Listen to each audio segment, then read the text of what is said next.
So अगाडिको भिडियोमा चाहिँ हामीले चाहिँ डेटा कसरी एड गर्ने हेऱ्यो, डेटा कसरी अपडेट गर्ने हेऱ्यो, अनि टेक्स्ट फिल्डहरूमा तपाईँको सेलेक्सनहरू कसरी क्लियर गर्ने हेऱ्यो। अब चाहिँ हामी यो भिडियोमा चाहिँ के गर्छौँ भने चाहिँ सकेसम्म हामीले युजर इन्टरफेसलाई कसरी डाइनामिक बनाउने भन्नेतिर चाहिँ लाग्छौँ है। सो अब यहाँनिर जस्तै कि एउटा इक्जाम्पल हेरौँ। सो मैले यहाँनिर सर्टेन टेक्स्ट लेखेँ, अनि जस्तै कि मैले सर्टेन कन्टेन्टहरू फिलअप गरेँ, अनि सर्टेन मैले यहाँनिर डेटाहरू राखेँ, मैले रेजिस्टर गरेँ। ओके, यो रेजिस्टर भयो। तर रेजिस्टर गरेपछि त मलाई यो कन्टेन्टहरू त यहाँ राखिराख्नु त पर्दैन, यो त अटोमेटिकली क्लियर भइदियो त झन् राम्रो हुन्थ्यो। अब मैले क्लियर गर्नलाई चाहिँ हो मैले क्लियर अल भन्ने बटन चाहिँ बनाएको छु, तर रेजिस्टर गर्न साथै मैले अटोमेटिकली फिल्ड क्लियर हुन पाएँ भने त झन् राम्रो हुन्थ्यो। सो अब यो गर्नलाई चाहिँ हामी के गर्न सक्छौँ भन्दाखेरि चाहिँ जस्तै कि हाम्रो जुन एड एक्सन लिस्नर जुन रेजिस्टर गर्दाखेरिको छ, सो रेजिस्टर गर्दाखेरि जब यो जे अप्सन पेन हामीले you have been register successfully भनेर आयो, त्यतिखेर चाहिँ हामीले चाहिँ फिल्डहरूको डेटा क्लियर गर्ने कोड लेख्न सक्छौँ। तर त्यो कोड त हामीले चाहिँ यो क्लियर फिल्डमा पनि त लेखिसकेको छ नि त।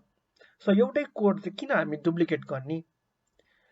सो हामी चाहिँ के गर्न सक्छौँ भन्दाखेरि चाहिँ जब यो रेजिस्टर क्लिक हुन्छ, रेजिस्टर क्लिक भइसकेपछि डेटा एड भइसकेपछि हामी अटोमेटिकली यो क्लियर अल बटन चाहिँ क्लिक भएको जस्तै गर्न ट्राई गर्छौँ। सो अटोमेटिकली यो क्लियर अल बटनको चाहिँ एक्सन चाहिँ ट्रिगर गर्छौँ, किनभने क्लियर अलमा त हाम्रो त्यो क्लिक एक्सन छ। सो यो क्लिक एक्सनलाई चाहिँ अटोमेटिक ट्रिगर गर्ने काम चाहिँ गर्छौँ।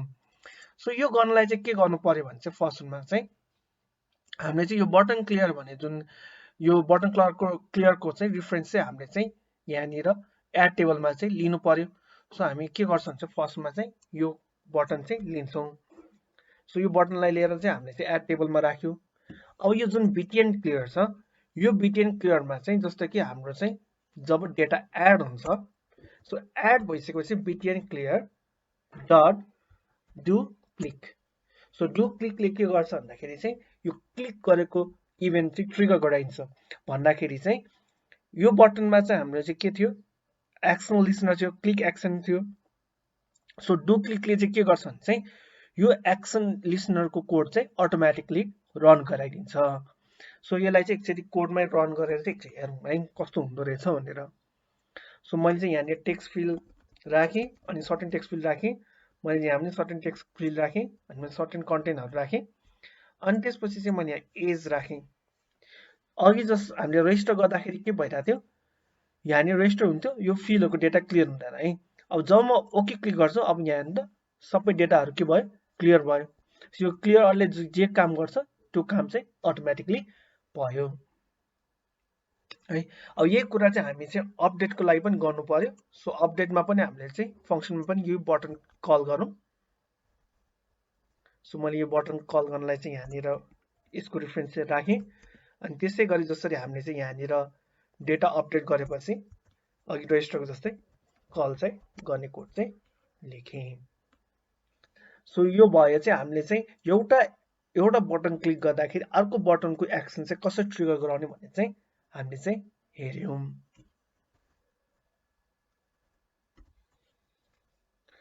सो अब हामीले चाहिँ ट्रिगर गराउने त कोड त लेख्यो, अपडेटमा पनि ट्रिगर त हुन्छ। जस्तै कि अपडेट, अब यहाँ अपडेटमा हेर्नु है, अब यो रो सेलेक्सन भइरहेछ, यहाँनिर डेटाहरू आयो। अब होइन मलाई डेटाहरू अपडेटै गर्नु छैन भने मैले क्लियर त गरेँ, यो क्लियर गर्यो, तर यो फिल्डको डेटा चाहिँ गयो। तर यहाँनिर के भयो, टेबलमा त रो त अझै पनि सेलेक्ट भइरहेछ, यो सेलेक्सन त हट्नु पर्यो। सो हामीले चाहिँ यो रोमा सेलेक्ट हुँदाखेरि रो सेलेक्सन हटाउने भन्ने कोड चाहिँ हामीले लेखेकै छैन। सो अब क्लियर अलमा चाहिँ गएर के गर्छौँ भन्दाखेरि चाहिँ जुन हाम्रो टेबल छ, सो टेबलको अब्जेक्ट चाहिँ हामी फेरि रिफरेन्स यहाँ चाहिँ राख्छौँ। So J table, data panel, get table. So टेबलको अब्जेक्टको रिफरेन्स चाहिँ हाम्रो यहाँ छ। अब हामी चाहिँ टेबलमा चाहिँ के गर्छौँ भने चाहिँ data table dot clear selection भनेर चाहिँ कल गर्छौँ। सो क्लियर सेलेक्सन मेथडले के गर्छ भने जुन पनि जति पनि रोजहरू सेलेक्सन भइरहेको हुन्छ त्यो सेलेक्सनहरू चाहिँ हटाइदिने काम चाहिँ गर्छ। सो अब हामीले एकचोटि रन गरेर हेरौँ। सो मैले डेटा राखेँ, यहाँ पनि डेटा राखेँ, त्यसपछि मैले सर्टेन युजर नेम राखेँ, त्यसपछि पासवर्ड राखेँ, त्यसपछि मैले एज राखेँ, सो लाइक 156 भनेर राखेँ, रेजिस्टर गरेँ, रेजिस्टर भयो। रेजिस्टर भएपछि यहाँनिर अटोमेटिक क्लियर भयो। सो मैले यो सेलेक्सन गरेँ, अब मलाई यो अपडेट गर्नु छैन। अब जब म क्लियर अल क्लिक गर्छु मेरो सिलेक्सन पनि गयो, यहाँ फिल पनि क्लियर भयो, सिलेक्सन पनि क्लियर भयो। अब हामी चाहिँ के गर्छौँ भन्दाखेरि चाहिँ जस्तै कि एप्लिकेसन रन हुँदाखेरि, सो जब तपाईँको एप्लिकेसन रन हुन्छ तब चाहिँ तपाईँलाई चाहिँ यहाँनिर चाहिँ कुनै पनि डेटा छैन, फर्स्ट टाइम डेटा राख्नु हुँदैछ, तपाईँले कुनै रो सेलेक्ट गरेको छैन भनेपछि त्यतिकै त तपाईँको अपडेट बटनको के काम? अपडेट बटन त चाहिँदैन नि। सो यहाँ अपडेट क्लिक गर्नुको पनि फाइदा के पनि छैन। सो तपाईँले चाहिँ के गर्न सक्नुहुन्छ भने चाहिँ जब तपाईँको एप्लिकेसन लोड भइरहेको हुन्छ र कुनै रोल सेलेक्ट भइरहेको छैन तब चाहिँ यो अपडेट बटन चाहिँ हाइड गर्ने, किनभने हामीलाई यो अपडेट बटनको निडै छैन। अनि जब तपाईँले चाहिँ कुनै सेलेक्सन गर्नुहुन्छ तब चाहिँ अपडेट बटन क्लिक गर्ने। अब जब म त कुनै एउटा रो अपडेट गर्न लागेको छु त्यतिखेर त मलाई रेजिस्टर बटन त चाहिँदैन नि त। सो त्यो रेजिस्टर बटन हटाउने, जब अपडेट गर्छु रेजिस्टर बटन हटाउने, जब एड गर्दै हुनुहुन्छ त्यतिखेर चाहिँ अपडेट बटन चाहिँ हटाउने। सो यो कोड चाहिँ हामी गर्छौँ है। सो फर्स्ट सुरुमा चाहिँ हामीले के गर्नु पर्यो भने चाहिँ जुन यो रेजिस्टर डेटा प्यानलमा छ, रेजिस्टर प्यानलमा गएर चाहिँ हामी के गर्छौँ भने चाहिँ कि जुन हाम्रो जुन बिटिएन अपडेट छ बाई डिफल्ट त तपाईँलाई चाहिँ जब एप्लिकेसन फर्स्ट टाइम लोड भइरहेको छ त्यतिखेर त तपाईँलाई अपडेट बटन त चाहिँदैन। सो अपडेट बटन चाहिँ हामी चाहिँ के गर्छौँ भने यसलाई चाहिँ हाइड गर्ने काम गर्छौँ। सो हाइड गर्नलाई के गर्छौँ भने सेट भिजिबल फल्स राख्छौँ। अब यो गर्दाखेरि के भयो भने जब तपाईँको चाहिँ कोड रन हुन्छ तपाईँको अपडेट बटन चाहिँ देखिँदैन है। अब तपाईँको अपडेट बटन देख्दैन। अब हामीलाई चाहिँ के चाहियो भने जब हामी डेटा राख्छौँ, जस्तै कि यहाँनिर डेटाहरू राख्यो, लास्ट नेममा डेटा राख्यो, पासवर्डमा डेटा राख्यो, अनि त्यसपछि मैले एउटा कुनै डेटा रेजिस्टर गरेर राखेँ। अब जब मैले रेजिस्टर गरेर राखेँ, अब जब म यो कुनै यो डेटा यो फिल्ड चाहिँ सेलेक्ट गर्छु, कुनै एउटा रो सेलेक्ट गर्छु, तब चाहिँ मलाई के चाहियो भने चाहिँ यो रेजिस्टर बटन चाहिँ हाइड हुनु पर्यो अनि हाम्रो चाहिँ के हुनु पर्यो, अहिलेको जुन अपडेट बटन छ त्यो आउनु पर्यो। सो त्यसको लागि चाहिँ के गर्नु पर्यो भने अब यो रो सेलेक्सन हुने इभेन्ट लिस्टमा चाहिँ हामीले गएर चाहिँ हाइड सो गर्नु पर्यो। सो हाम्रो यो रो सेलेक्ट हुने इभेन्ट लिस्ट हामीले कता लेखेको थियो, माई एपको चाहिँ अपडेट फिल्डमा चाहिँ लेखेको थियो है। सो माई एपको अपडेट फिल्डमा चाहिँ जुन यो डेटा टेबलमा चाहिँ एड माउस लिस्नर छ, यो माउस क्लिक इभेन्टमा चाहिँ हामीले के गर्नु पर्यो भने चाहिँ त्यो बटनहरू चाहिँ हाइड सो गर्ने काम चाहिँ गर्नु पर्यो।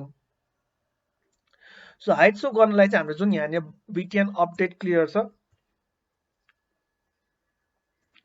सो यहाँनिर चाहिँ के गर्नु पर्यो भने जुन हाम्रो बिटिएन अपडेट छ यसलाई चाहिँ हामीले चाहिँ सो गर्नु पर्यो। सो यसलाई चाहिँ हामी के गर्ने, BTN update dot set visible true गर्नु पर्यो। सो यो गर्यो भने चाहिँ तपाईँको अपडेट बटन चाहिँ देखिन्छ। र त्यसै गरी हामीलाई के गर्नु भने जुन रेजिस्टर बटन छ त्यसलाई चाहिँ हाइड गर्नु पर्यो। सो त्यसको लागि चाहिँ हामीले चाहिँ रेजिस्टर बटनको रेफरेन्स लियौँ। सो रेजिस्टर बटनको लागि रेफरेन्सको लागि चाहिँ BTN register equals to register panel dot get BTN register. हामीले चाहिँ अब रेजिस्टर बटनको रेफरेन्स चाहिँ लियो, हामीले बिटिएन रेजिस्टरमा राख्यौँ। अब बिटिएन रेजिस्टरलाई के गर्नु पर्यो, हामीले हाइड गर्नु पर्यो। So BTN register set visible false हैन। अब त्यसै गरी चाहिँ तपाईँको के छ भने चाहिँ जब तपाईँले चाहिँ क्लियर अल क्लिक गर्नुहुन्छ, क्लियर अल क्लिक गर्दाखेरि तपाईँको फिल्ड पनि रो पनि कुनै सेलेक्ट भइरहेको हुँदैन, फिल्ड पनि केही सेलेक्ट भइरहेको छैन। सो बाई डिफल्ट तपाईँ के गर्न सक्नुहुन्छ भने खालि रेजिस्टर बटन देखाउने अनि अपडेट बटन चाहिँ हाइड गर्ने। सो यो गर्नलाई चाहिँ तपाईँले के गर्नु पर्यो भने तपाईँले फेरि रेजिस्टर र अपडेट यो बटन चाहिँ तपाईँले चाहिँ यहाँनिर चाहिँ रेफरेन्स गर्नु पर्यो है।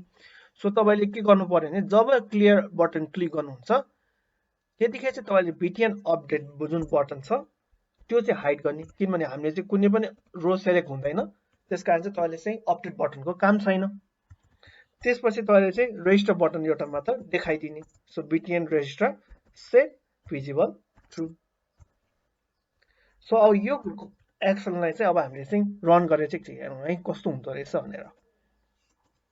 सो हामीले चाहिँ फर्स्ट नेम राख्यो, हाम्रो फर्स्टमा अपडेट बटन छैन, त्यसै हामीले युजर नेम राख्यो, पासवर्ड राख्यो, अनि त्यसपछि सर्टेन एज राख्यो, अनि हामीले चाहिँ जेन्डर सेलेक्ट गर्यो, रेजिस्टर गर्यो, रेजिस्टर भयो है।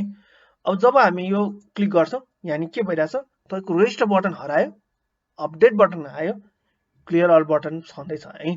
अब जब म क्लियर अल बटन क्लिक गर्छु तपाईँको के भयो, यो सबै क्लियर भयो, रेजिस्टर बटन आइराख्यो, अपडेट बटन गायब भयो, यो सिलेक्सन पनि गयो।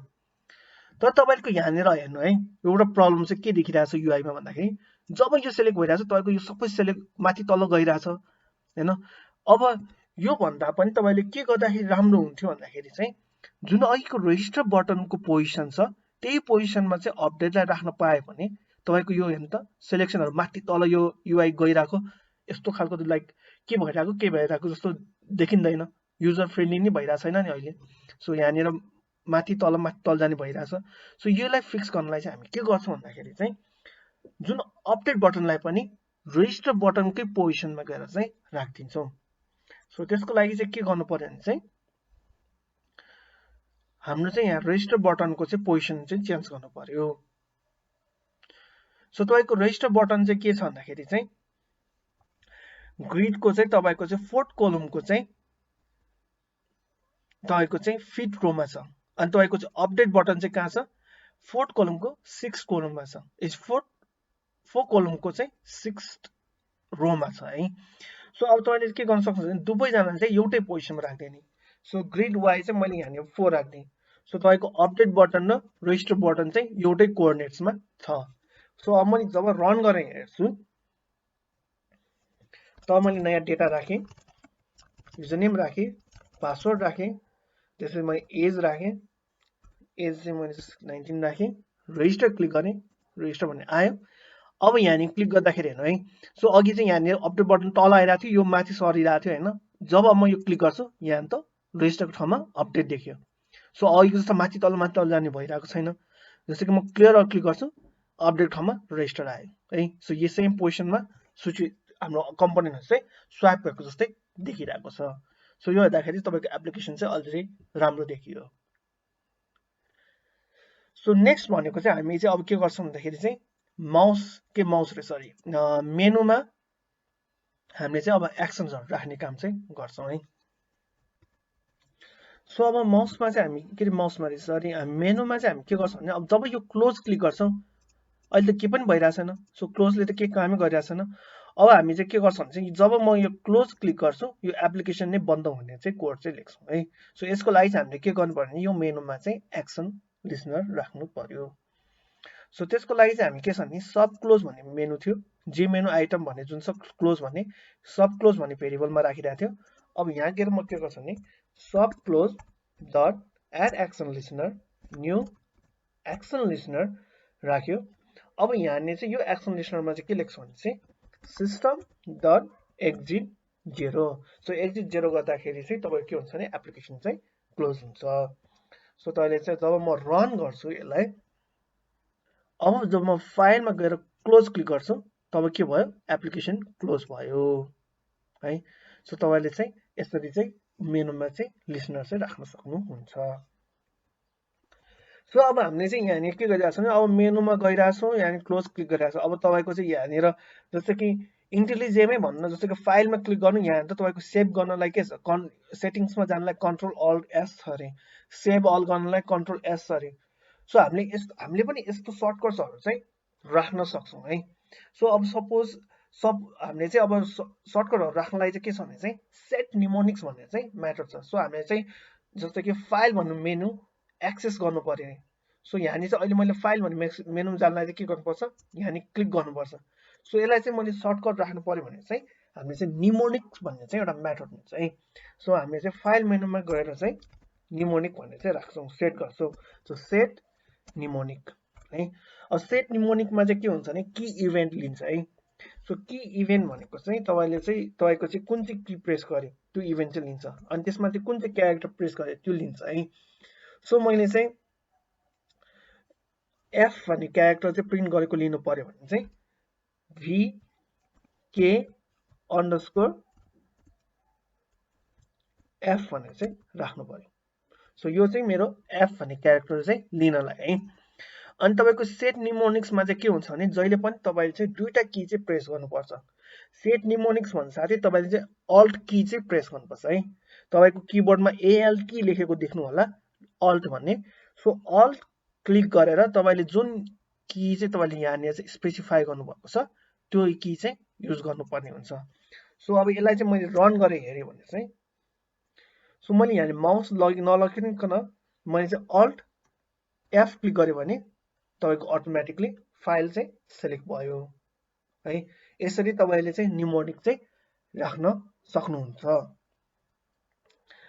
अब अर्को भनेको चाहिँ जस्तो कि अब यहाँ फाइलमा गयो क्लोज जानु परिरहेछ है।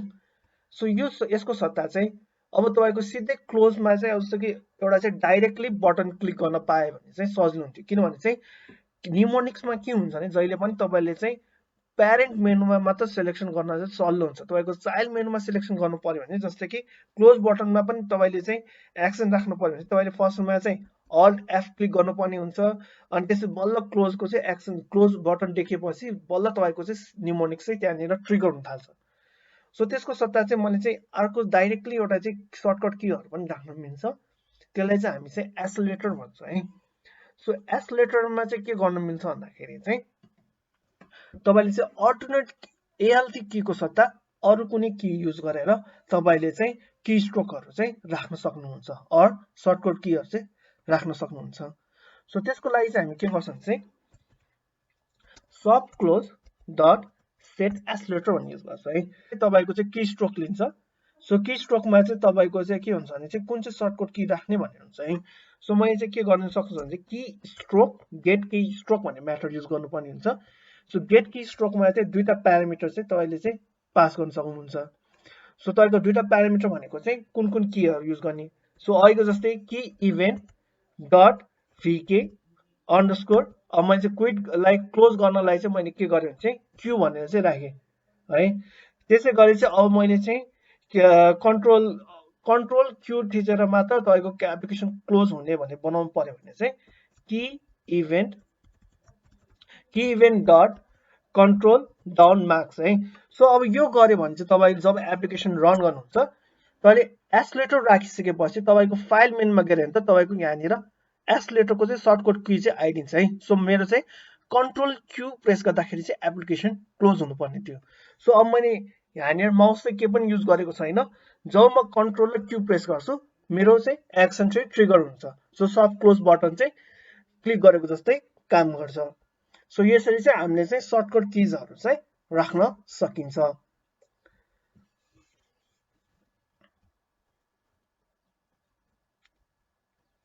सो हाम्रो चाहिँ अब ओभरअल एप्लिकेसन भनेको चाहिँ यो भयो। सो तपाईले चाहिँ अब आफैले गर्नुपर्ने काम भनेको चाहिँ डेटा रिमुभ गर्ने काम है। सो हामीले चाहिँ अहिलेसम्म के गरेको छ भने चाहिँ एड गर्ने काम गरेको छ, अपडेट गर्ने काम गरेको छ, फिल्ड क्लियर गर्ने काम गरेको छ, सर्टकट कीहरू राख्ने काम गर्यो। तर तपाईले चाहिँ अब के गर्नु पर्यो भने चाहिँ जब तपाईले चाहिँ कुनै पनि फिल्डको चाहिँ कुनै पनि रोको डेटा चाहिँ कसरी डिलिट गर्ने त्यो डिलिट गर्ने कोड चाहिँ तपाईहरुले आफैले गरेर चाहिँ मलाई देखाउनु पर्यो है।